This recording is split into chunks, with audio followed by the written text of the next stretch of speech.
Basically আসলে যে সমাজে কনফিউজড করার জন্য আসলে সোশ্যাল মিডিয়ার উপরে কিছু নাই এখন বর্তমান প্রেক্ষাপটে।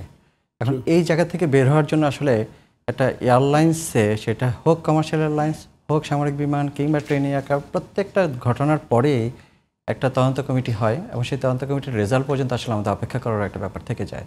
এখন এক্স্যাক্টলি কী হয়েছে, আপনি কিন্তু যেই ঘটনাটা ঘটে গেল ওইটার যে তদন্ত কমিটির যে রিপোর্টটা আসবে সেটা কিন্তু আসলে ওই ঘটনাটার আসলে খুব বেশি রেজাল্ট আসবে না। ইন ফিউচারে সেফটি রিকোয়ারমেন্টসে যেন একই ঘটনা পুনরাবৃত্তি না ঘটে, যদি কোনো পলিসিতে, আইকাও পলিসি বলেন বা যে কোনো পলিসিতে বলেন এভিয়েশন ইন্ডাস্ট্রিতে, সেটা যদি প্রিভিয়াসের কোনো ধরনের কোনো ইনসিডেন্টের কোনো ফ্যাক্টর বর্তমানটার সাথে ইনভলভ না থাকে, তাহলে নতুন করে হয়তো যোগ হয় ফর সেফটি সিকিউরিটির জন্য। এখন এই জায়গাটায় বিভিন্ন সময় দেখা যায় বিভিন্ন এয়ারলাইন্সগুলো, আমি বলবো যে ইউএস বল আমরা ফেস করেছি, একটা সময় আমরা দেখেছি যে জাকার্তাতে ইন্দোনেশিয়ান এয়ারলাইন্সে ফেস করেছে, মালয়েশিয়াতে আমরা দেখেছি, বিভিন্ন ঘটনার পরে কিন্তু একটা করে তদন্ত কমিটি কিন্তু হয়েছে। তাদের ওইখান থেকে যে ফাইন্ডিংসগুলো আছে, ফিউচারের জন্য একই ফাইন্ডিংসের জন্য কোনো এয়ারলাইন্স কোনো অ্যাক্সিডেন্টাল কেসে না পড়ে সেটার সচেতনতার জন্য আসলে আমি বলবো যে এই তদন্ত কমিটির রিপোর্টটা আসলে কাজে লাগবে। বাট সবচেয়ে বড় কথা হচ্ছে যে গত বাংলাদেশের প্রেক্ষাপটে আমি যদি বলি যে দুই একটা ঘটনা, এটার যে পার্সেন্টেজ, এটা আমি বলবো যে একদম মিনিমাম একটা পার্সেন্টেজ এভিয়েশন সেক্টরে যে এটা অ্যাক্সিডেন্টাল যে কেসগুলো তারপর ঘটে যাচ্ছে, কোনো ঘটনায় আসলে আমরা প্রত্যাশা করি না। বাট এইবারে যে ঘটনা রয়েছে একটু ডিফারেন্ট ওয়েতে হয়েছে, বিকজ একটা অ্যাক্সিডেন্ট হয়েছে বাট এখানে এতগুলো বাচ্চার ক্যাজুয়ালিটি আমরা দেখি, বাট এইটা আসলে আনএক্সপেক্টেড একটা জিনিস ছিল। এবং এই মাসুম বাচ্চারা, তাদের তো মিনিমাম 1% দোষও ছিল না। যদি স্কুল কর্তৃপক্ষ যদি কোড মেনটেন না করে যে স্কুল প্রতিষ্ঠা করে থাকে, এটা স্কুল কর্তৃপক্ষের ফেলিউরিটি থাকবে, ম্যানেজমেন্টের ফেলিউরিটি থাকবে। আর প্লেন যদি টেকনিক্যাল কোনো প্রবলেমের জন্য প্লেনের প্রবলেম, আর বাচ্চাগুলো, যেই মানুষগুলোকে আমি হারিয়ে ফেললাম, তাদের দোষটা কী ছিল আসলে? এই ঘটনাগুলো আমরা আসলে চাই না, কোনোভাবে চাই না, ইন্ডাস্ট্রি মানুষ হিসেবে তা আরও চাই না। কারণ এখানে ডেফিনেটলি কোনো ধরনের কার যদি ফল্ট থাকে, কারো যদি মিনিমাম কোনো পার্সেন্টেজও যদি কোনো ধরনের ফল্ট থাকে, সেই ফল্টটাকে ফাইন্ডিং এনে প্রপারলি রেকটিফাই করে ফিউচারে আসলে আমাদের প্ল্যানগুলো করতে হবে। মাকসুদ ভাই, এটাই বলবেন যে একেবারে এই বিমানটা আসলে কোন ক্যাটাগরির বিমান ছিল, এটা নিয়ে সামাজিক যোগাযোগ মাধ্যমে একেবারে কিন্তু একটা ধোঁয়াশা চলছে। সেটা একটা যা আজকে আইএসপিআর এর পক্ষ থেকে বলা হচ্ছে, এবং সাথে আরেকটা বিষয় বলা হচ্ছে বারবার যে বিমানটি অনেক পুরানো ছিল। F7 MiG-21 এর একই কাছাকাছি এয়ারক্রাফট। এটা সম্ভবত বিজিয়ান, F7 বিজিয়ান। বিজি মানে হচ্ছে বাংলাদেশের জন্য তৈরি। হ্যাঁ হ্যাঁ, চেংদুতে F7টা হলো F7। হ্যাঁ, এটা শুধুমাত্র তফাৎ ছিল হচ্ছে হলো কি, এটা একটার জায়গায় দুইটা সিট ছিল, এটা F7ই। তো এটা সুবিধাটা হচ্ছে হলো কি, একজন ইনস্ট্রাক্টর এবং একজন স্টুডেন্ট, মানে পুরো ইয়েটাই হলো ইয়ের মতো আর কি। এয়ারক্রাফটটা ফাইটারই, এটাকে ফাইটার হিসেবে ইউজ করা যাবে। হ্যাঁ, শুধু তফাৎটা হচ্ছে হলো কি, এখানে একটা এডিশনাল সিট যেটাতে একজন ইনস্ট্রাক্টর বসতে পারবে। আমি স্টুডেন্টের কথা বলবো না, মানে স্টুডেন্ট ইনস্ট্রাক্টর বসতে পারবে বা দুইজন পাইলট বসতে পারবে, এবং এই সুবিধাটা দিয়ে স্টুডেন্টদেরকে ট্রেন করা হয়। শুধুমাত্র এটাই তফাৎ। It is just the same aircraft with 2 seats. হ্যাঁ, একজনের পিছনে একটা বিষয় বলা হচ্ছে যে যেখানে দেখছি যে এখানে বলা হচ্ছে যে বিমানটা অনেক আগে কেনা, কিন্তু বিমানটা দেখছি যে বিমানটা কেনা 2012 সালে। 2012 সালে, তো 12-13 বছরে কি একটা বিমান পুরানো হয়ে যায়? মোটেও না, কারণ এটার কন্টিনিউয়াস মেনটেন্যান্স হয়। যে কোনো এয়ারক্রাফট, এটা কমার্শিয়াল হোক আর মিলিটারি এয়ারক্রাফট হোক, এটা কিন্তু কন্টিনিউয়াস মেনটেন্যান্স হয়। এবং এই পার্টস রেগুলার যে ইন্টারভেলে যেইভাবে প্রেসক্রাইব করা আছে ম্যানুফ্যাকচারার, সেইভাবে সেটাকে পরিবর্তন না করে ফ্লাই করার কোনো সুযোগই নেই। এমনি কি মানে কোনো বিমানের কি কোনো লাইফ সাইকেল আছে? হ্যাঁ, মানে একটা জিনিস আছে হচ্ছে গিয়ে একটা সার্ভিস লাইফ, অনেক ধরনের ইকোনমিক লাইফ থাকে, সার্ভিস লাইফ থাকে। হ্যাঁ, তারপরে এয়ারফ্রেমের লাইফ থাকে, ইঞ্জিন লাইফ থাকে, প্রত্যেকটা জিনিসে আলাদা আলাদা লাইফ থাকে।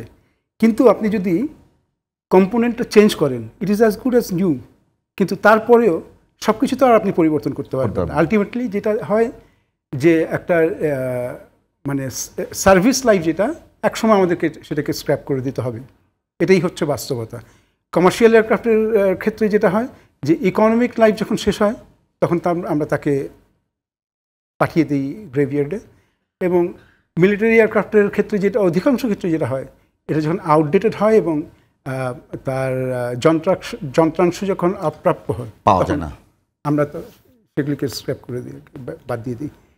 কারণ ভাই কি বলবেন যে এই অভিযোগ কিন্তু আছেই একেবারে, যে বাংলাদেশে সেটা মিলিটারি বলেন কিংবা আপনাদের ইয়াতে বলেন, এগুলোতে কিন্তু একেবারে মনে এটা আসলে হয়েছে কি, কথা আছে আপনার যে এখানে এমন এমন কিছু মানে এয়ারক্রাফট আনা হচ্ছে যেগুলো আসলে কমার্শিয়াল এয়ারলাইন্সে যেটা হয় 20 বছরের পুরাতন এয়ারক্রাফট পর্যন্ত আমরা ইম্পোর্ট করতে পারি, সিভিল এভিয়েশন আমাদেরকে পারমিট করে। তো এখন যেটা হয়েছে যে কোনো এয়ারলাইন যদি ইন্টেনশনালি আপনার 18 বছর 19 বছর পুরাতন এয়ারক্রাফট নিয়ে আসে, আপনি তো পলিসিতে আপনি আটকাইতে পারবেন না। DC-10 বিমানে ভাইদের DC-10 30 ইয়ার্স পর্যন্ত কিন্তু ফ্লাই করেছে, পার্টসের অ্যাভেলেবিলিটি ছিল, অন টাইম সি চেকগুলো হয়েছে, ডি চেকগুলো হয়েছে, হেভি চেক বলতে যা বোঝায় সেই চেকগুলো যে প্রপারলি হয়, ইঞ্জিন এর চেঞ্জগুলো অন টাইমে হয়েছে। এখন সেই চেঞ্জগুলো যখন হয় তখন এয়ারক্রাফট আসলে পাইলটদের ভাষ্যমতো ভাইয়ের সামনে বলে যে এয়ারক্রাফট আবার নতুন হয়ে যায়।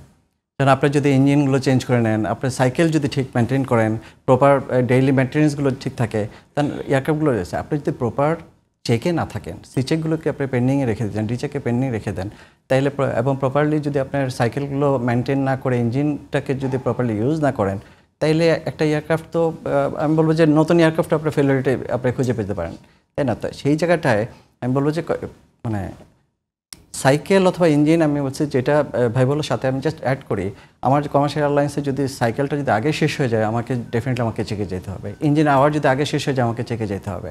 এখন আমার ইকোনমিক ভ্যালুতে আমাকে দেখতে হবে আসলে কোনটা আমার জন্য ভালো হবে। এবং শর্ট ডিস্টেন্সে আমাদের যে এয়ারক্রাফটগুলো আছে, আমি যদি 1 ঘন্টার ফ্লাইট করি কিংবা 30 মিনিটের ফ্লাইট করি, আমার সাইকেলগুলো আগে শেষ হয়ে যাবে। সাইকেল আগে শেষ হলে ডেফিনেটলি আমাকে আগে চেকে যেতে হবে। চেকে যাওয়া মানে একটা হিউজ অ্যামাউন্টের ব্যাপার রয়েছে, এডিশনাল অ্যামাউন্ট, আমাকে কমার্শিয়ালি লস হইতে হবে।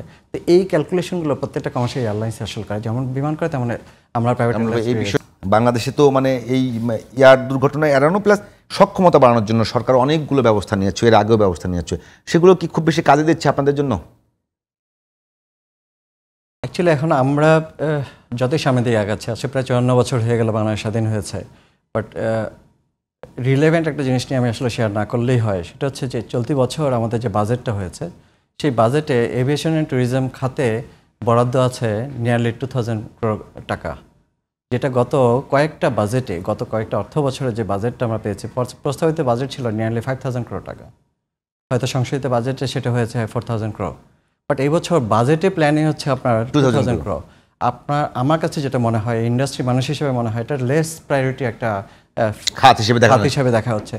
হোয়ারাস এই খাত থেকে আমাদের জিডিপি কন্ট্রিবিউশন বাড়ার একটা সুযোগ ছিল। আমাদের বর্তমানে নিয়ারলি 3% আমরা কন্ট্রিবিউট করছি এভিয়েশন ট্যুরিজম ইন্ডাস্ট্রি থেকে, হোয়ারাস পার্শ্ববর্তী যে দেশগুলো আছে, লাইক ইন্ডিয়াতে 6 to 7% কন্ট্রিবিউশন আছে, মায়ানমার আছে 7%-এর কাছাকাছি, নেপালে আছে, মালদ্বীপে আছে নিয়ারলি 30%-এর কাছাকাছি, শ্রীলঙ্কাতে আছে 9%। অ্যান্ড এই আমাদের এত বড় একটা মানে আমি বলবো যে ট্যুরিজম বিভিন্ন যে খাতগুলো মানে সেক্টরগুলো আছে কিংবা স্পটগুলো আছে, লাইক কক্সবাজার বলেন, সুন্দরবন বলেন, কিংবা সিলেটকে, কিংবা আর্কিওলজিক্যাল ট্যুরিজম, আমরা হালাল ট্যুরিজমের কথা বলি, আমরা রিলিজিয়াস ট্যুরিজমের কথা বলি, প্রত্যেকটা জায়গা থেকে আমাদের আসলে এটাকে আসলে আমি বলছি জিডিপি কন্ট্রিবিউশনটা বাড়ানোর একটা সুযোগ ছিল। বাট আমরা দুঃখজনক যে আসলে এই খাতে আসলে সরকারের প্রায়োরিটিটাই আসলে আমার জায়গা থেকে আমি দেখছি না। বিকজ যে বিগত সময় যদি 4000 crore যদি হয়, বাট এই বছর কেন আমাদেরকে আসলে 2000 crore বাজেটটা দেওয়া হচ্ছে? সাথে তাই একটা বলি যে গভর্নমেন্টে কিন্তু একটা প্ল্যানের মধ্যে আছে যে আমরা কক্সবাজার এয়ারপোর্টকে চলতি বছর এই মাস থেকে আসলে ইন্টারন্যাশনাল এয়ারপোর্ট হিসাবে কিন্তু একটা প্ল্যান করছে। আমাদের যেহেতু ইন্ডিয়াতে আমাদের কার্গো ফ্যাসিলিটিসটা বন্ধ হয়ে গেছে, সেটা কিন্তু আমাদের সিলেট এবং চিটাগাং এয়ারপোর্টে কার্গো ফ্যাসিলিটিসটাকে আমরা ইনক্লুড করছি, তা থার্ড টার্মিনালকে প্ল্যান করছে। হোয়ারাস এবার বাজেট কিন্তু 50%। আপনাকে মাথায় রাখতে হবে আমাদের কথা এবং কাজের মধ্যে যদি সামঞ্জস্য না থাকে, ইন ফিউচার আসলে এই সেক্টরটা আরও বেশি ক্ষতিগ্রস্ত হবে বলে আমার কাছে মনে হয়। আর সাথে আমি একটা যদি বলি যে আমাদের যে থার্ড টার্মিনাল নিয়ে আমরা কথাবার্তা বলছি, যে থার্ড টার্মিনাল থেকে যে আমাদের আউটপুট পাওয়া, আসলে আমি এভিয়েশন ইন্ডাস্ট্রি যে আউটপুট পাবে, সেটা আসলে আমি বলবো যে এটা হয়তো এয়ারপোর্টের যে টার্মিনাল বিল্ডিং, সেখানে আমি দেখতেছি যে বর্তমান 1 2 থেকে টার্মিনাল 1 এবং টার্মিনাল 2 থেকে থার্ড টার্মিনাল প্রায় 4 টাইমস বেশি ফ্যাসিলিটিস হয়তো আমরা বুক করতে পারবো। কিন্তু এই টার্মিনালে ইন করা এবং আউট হওয়া, সেইখানে আমাদের কিন্তু সিঙ্গেল ইন্ডিপেন্ডেন্ট রানওয়ে দিয়ে আমাদেরকে ফ্লাইটগুলো অপারেট করতে হবে। এই টার্মিনালকে কেন্দ্র করে অনেকগুলো বিদেশি এয়ারলাইন্স কিন্তু অলরেডি প্ল্যান করছে তারা বাংলাদেশে অপারেশনে আসবে। এবং ইন বিটুইন আপনি দেখেন যে ইজিপ্ট এয়ার, আপনি Ethiopian Airlines, Fits Air, China Air already কিন্তু তারা কিন্তু ফ্লাইট অপারেশন শুরু করে দিয়েছে। কিন্তু সব কথা হচ্ছে যে আমাদের যত বেশি বিদেশি এয়ারলাইন বাংলাদেশে অপারেশনে আসবে, বাংলাদেশি এয়ারলাইন্সগুলোর যে পার্সেন্টেজ ইন্টারন্যাশনাল মার্কেটে যে পার্সেন্টেজ সেটা কিন্তু এখন নিয়ারলি 20%। আমি বলবো ইন ফিউচারে সেটা 15%-এ চলে আসার সম্ভাবনা আছে বিকজ অফ সক্ষমতা। আমাদের এই সক্ষমতা জায়গাটা আমি বলবো যে ডেফিনেটলি আমরা আসলে আপ টু দ্য মার্ক না, বিকজ বিমান ইউএস বাংলা কিংবা নব এয়ারস্ট্রা সবার মিলে হয়তো 50-55টা এয়ারক্রাফট আছে, সেখানে আমরা থাউজেন্ডস এয়ারক্রাফটের সাথে আমরা বিট করছি। তা আমাদের যখন ফ্লাইট ফ্রিকোয়েন্সিগুলো বরাদ্দ দেওয়া হয়, আমি বলবো যে যারা আমি বলবো স্পেসিফিক যেসব ডিপার্টমেন্টগুলো আছেন, রেগুলেটরি অথরিটি সহ মন্ত্রণালয়, তারা আসলে বাংলাদেশি এয়ারলাইন্সগুলো সক্ষমতার উপর বিবেচনা করেও যদি সেই মানে আসলে ফ্রিকোয়েন্সিগুলো বরাদ্দ দেয়, আমি হচ্ছে দেশের এভিয়েশন ইন্ডাস্ট্রির সাথে ইনভলভ যারা আছেন তাদের আসলে টিকে থাকার একটা সম্ভাবনা আছে। আদারওয়াইজ ভবিষ্যতে আমাদের আসলে আমি বলবো যে অনেক কঠিন সময়। আপনি যেটা বলছেন একটু মাকসুদ ভাই আপনার কাছে যাই। ভাই বলছেন যে থার্ড টার্মিনাল তো আগের সরকার অনেক ঢাকঢোল পিটিয়ে অনেক খরচ করে একটা থার্ড টার্মিনাল করছে, সেটা করে কোনো বেনিফিট পাওয়া যাবে না, এটা কিভাবে দেখছেন?